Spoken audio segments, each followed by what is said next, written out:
अस्सलाम वालेकुम जुले साथियों, आज जो हमारा first batch of Karwan for the restoration of democracy in Ladakh Kargil Democratic Alliance का जो कल करगिल से निकला था, आज जम्मू से चंडीगढ़ की तरफ रवाना होने जा रहा है। और यहाँ से चंडीगढ़ में हम अपने जो लेह एपेक्स बॉडी का जो कारवान है, जो जनाब सोनम वांगचुक साहब के साथ वहाँ से लेह से आ रहा है और चंडीगढ़ पहुँचा है, और हम उसके साथ शामिल होने जा रहे हैं। और हमारी जो 4 अहम डिमांड्स हैं, जो लेह एपेक्स बॉडी और कारगिल डेमोक्रेटिक अलायंस मुसलसल जिसके लिए स्ट्रगल कर रही है, जिसमें ख़ासकर लद्दाख में डेमोक्रेसी की बहाली, स्टेटहुड दिए जाने, फुल फ्लेज स्टेटहुड की डिमांड, लद्दाख को कानून के 6ठे शेड्यूल में शामिल किए जाने की जो हमारी मांग है, क्योंकि हमारी ज़मीनों का तहफ़्फ़ुज़, कल्चर का तहफ़्फ़ुज़, ग्लेशियर्स का तहफ़्फ़ुज़, इन्वायरमेंट का तहफ़्फ़ुज़ हमारे लिए एक बहुत बड़ा क्रूशल इशू है। और उसके साथ साथ हमारे लिए अनएम्प्लॉयमेंट, जो बढ़ता हुआ बेरोज़गारी है,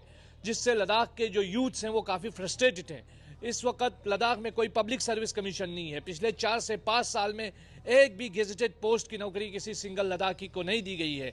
ये जो sense of frustration, sense of alienation, sense of ये जो बिट्रेयल है वो लोग फील कर रहे हैं, उसी चीज़ को लेकर हम पूरे देशवासियों के साथ और उसके साथ साथ हमारे पूरे मुल्क की जो सरकार है उसे एक मैसेज कन्वे करने के लिए हम यहाँ से जा रहे हैं। और ये बताना चाहते हैं कि जो आपका डिसीजन था 5 अगस्त 2019 के बाद यूटी बनाने का, उस यूटी बनाने से लेकर अब तक जो है लद्दाख ने बहुत कुछ खोया है। लद्दाख ने जमहूरियत खोया है, रिप्रेजेंटेशन खोई है, लद्दाख में अनएम्प्लॉयमेंट बढ़ रहा है बहुत तेज़ी से, पब्लिक सर्विस कमीशन नहीं है, रिप्रेजेंटेशन की हमारी डिमांड है। चौथा पॉइंट जो हमारा है कि लेह और कारगिल रीजन्स के लिए पार्लियामेंट में बराबर जो है नुमाइंदगी मिले।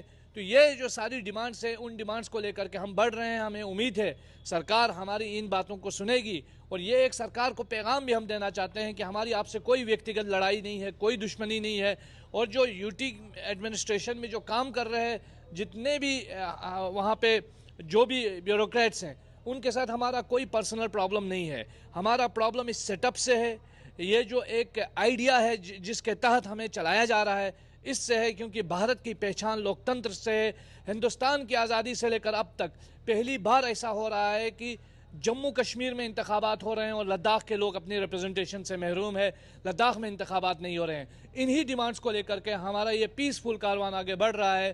पूरे देशवासियों से, देश में मौजूद जो सरकार है उनसे हम ये अपील करते हैं कि वो इन बातों को सुने, डायलॉग के ज़रिए बातचीत का हल निकाले, समाधान करे। और जो बातचीत में एक रुकावट आई है, वो रुकावट जो है वो ख़त्म हो, बातचीत फिर से शुरू हो। और एक चीज़ जो इस वक्त हमारे जो स्कॉलर्स हमें बता रहे हैं कि जिस तरीके से लद्दाख के को डेनिक्स के अंदर डालने की बात हो रही है, जिसे हमने MHA में मीटिंग के दौरान कैटेगोरिकली रिजेक्ट किया था। हम चाहते हैं कि लद्दाख के लिए अलग से पब्लिक सर्विस कमीशन का क़याम हो, लद्दाख का अपना कैडर हो। और लद्दाख का अगर पब्लिक सर्विस कमीशन लद्दाख को अलग से नहीं मिलता है तो Jammu Kashmir public service commission के तहत लद्दाख में जो है जल्द अज जल्द ये जो प्रोसेस है एडमिनिस्ट्रेटिव सर्विसेज का, ये बहाल होना चाहिए। और हम उम्मीद करते हैं हिंदुस्तान में जो मौजूद लोग हैं, हिंदुस्तान में मौजूद जो सरकार है, वो लद्दाख के लोगों की डिमांड्स को सुनेगी और उसे सरकार से मनवाने में हमारा साथ देगी। बहुत बहुत शुक्रिया। जय हिंद।